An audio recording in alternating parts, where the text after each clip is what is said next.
एकदम झटपट आणि पटापट असा आपला पाइनएप्पल शिरा तयार आहे।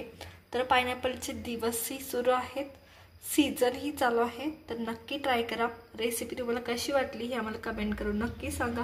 रेसिपी आवडली असेल तर लाईक करा, शेअर करा आणि सबस्क्राइब करा आणि टेस्ट करा आपला पाइनएप्पल शिरा। तुम्हाला कसं वाटलं हे आम्हाला नक्की सांगा। नमस्कार मंडळी, मी कोमल तुमच्या सगळ्यांचं आपल्या रेसिपी चॅनलमध्ये खूप खूप स्वागत करते। तर आज आपण एकदम सोपा आणि साधा आणि हेल्दी असणारा अननसाचा शिरा म्हणजे पाइनएप्पल शिरा पाहणार आहोत। खूप पटकन होतो, इझी होतो।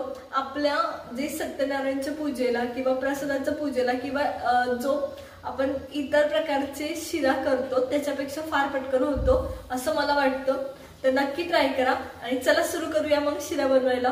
पाइनएप्पलचा शिरा करण्यासाठी 4 ते 5 माणसांसाठी आपण पाइनएप्पलचा शिरा करतोय।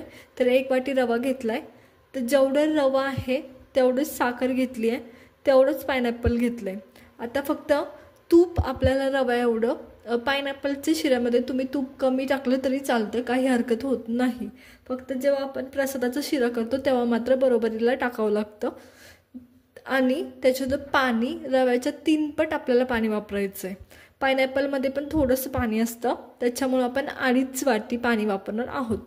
चला तर मग सुरू करूया पाइनएप्पलचा शिरा बनवण्यासाठी। पाइनएप्पलचा शिरा बनवण्यासाठी इथं मी पाणी घेतलंय, गरम करायला ठेवलंय, ते 2.5 वाटी पाणी आहे। त्याच्यात मी अर्धी साखर आत्ता ॲड करतेय।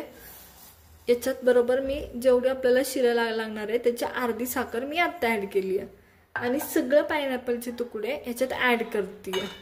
तर पाइनएप्पलचे तुकडे थोडेसे उकळले गेले, शिजायला सुरुवात झाली की आपण त्याच्यात थोडासा खाण्याचा कलर सुद्धा ॲड करणार आहोत।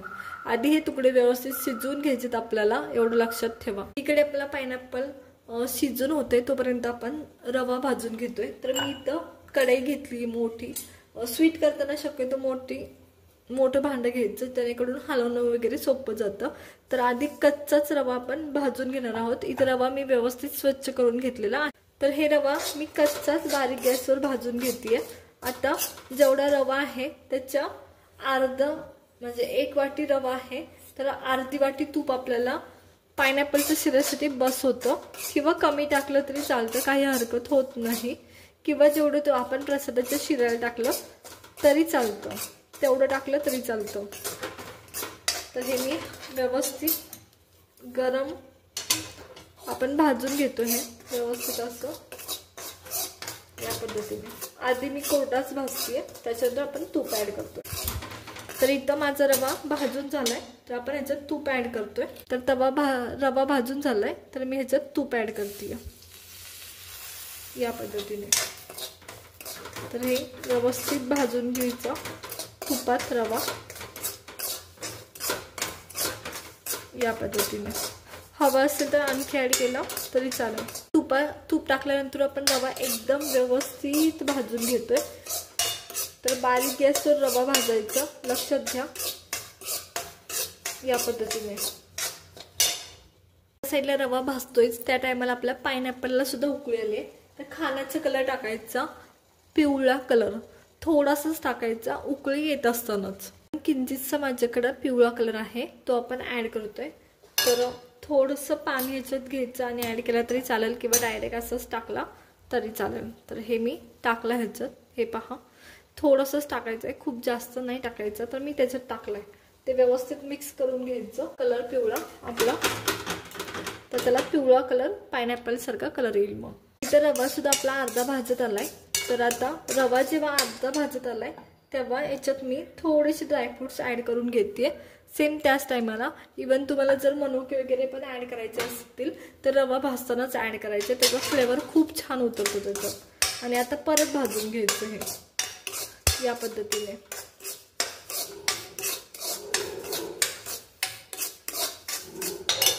एकदम व्यवस्थित भाजला गेलाय आणि आपलं पाइनएप्पलचं सुद्धा व्यवस्थित तयार झालंय।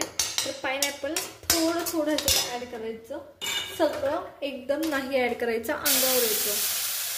तर या पद्धतीने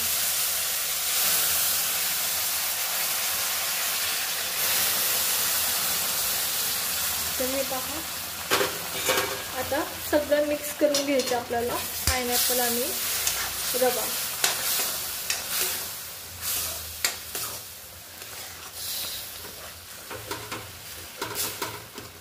पायनॅपल आपला सुद्धा व्यवस्थित शिजलेला आहे।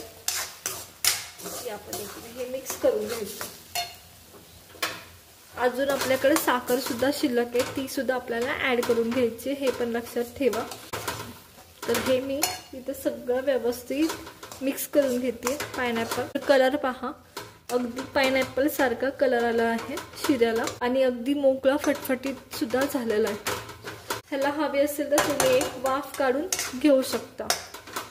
आता मला गरज नाही वाटत आहे, कारण बऱ्यापैकी शिजला आहे हा रवा। तर त्या टायमाला आपण ह्याच्यात साखर ऍड करतोय, जी आपली शिल्लक राहिलेली होती ती। तर ह्याच्यात मी ही साखर ऍड केली आहे, जी आपली शिल्लक राहिली होती ती। त्याला सुद्धा आपला पाक सुटणार आहे आणि त्याच्यात आणखी रवा शिजणार आहे, हे सुद्धा लक्षात घ्यायचं आपल्याला।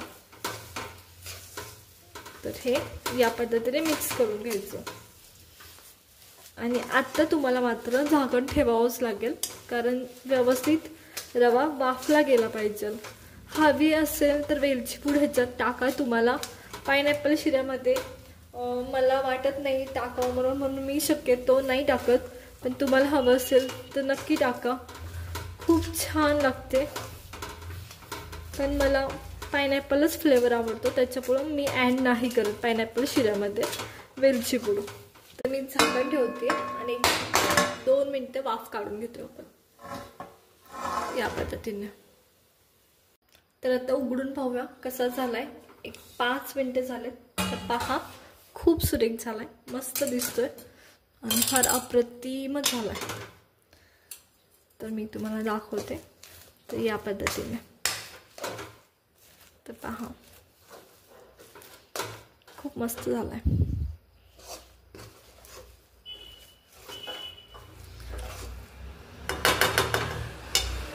खाली काढून घेणार आहोत। एकदम झटपट आणि पटापट असा आपला पायनॅपल शिरा तयार आहे। तर पायनॅपलचे दिवसही सुरू आहेत, सीझनही चालू आहे, तर नक्की ट्राय करा। रेसिपी तुम्हाला कशी वाटली हे आम्हाला कमेंट करून नक्की सांगा। रेसिपी आवडली असेल तर लाईक करा, शेअर करा आणि सबस्क्राईब करा आणि टेस्ट करा आपला पायनॅपल शिरा। तुम्हाला कसं वाटलं हे आम्हाला नक्की सांगा। तर तुम्हाला आजचा आपला पायनॅपल शिरा कसा वाटला हे आम्हाला कमेंट करून नक्की सांगा। त्याचबरोबर आणखी कोणता हलव्याचा शिऱ्याचा प्रकार तुम्हाला पाहायला आवडेल हे सुद्धा आम्हाला कमेंट करून सांगा। रेसिपी आवडली असेल तर लाईक करा, शेअर करा आणि सबस्क्राईब करा। सबस्क्राईब केल्यावर बेल आयकॉन दाबायला विसरू नका, म्हणजे नवीन रेसिपी आली की तुम्हाला कळेल। चला तर मग भेटूया नवीन रेसिपी सोबत, तोपर्यंत धन्यवाद।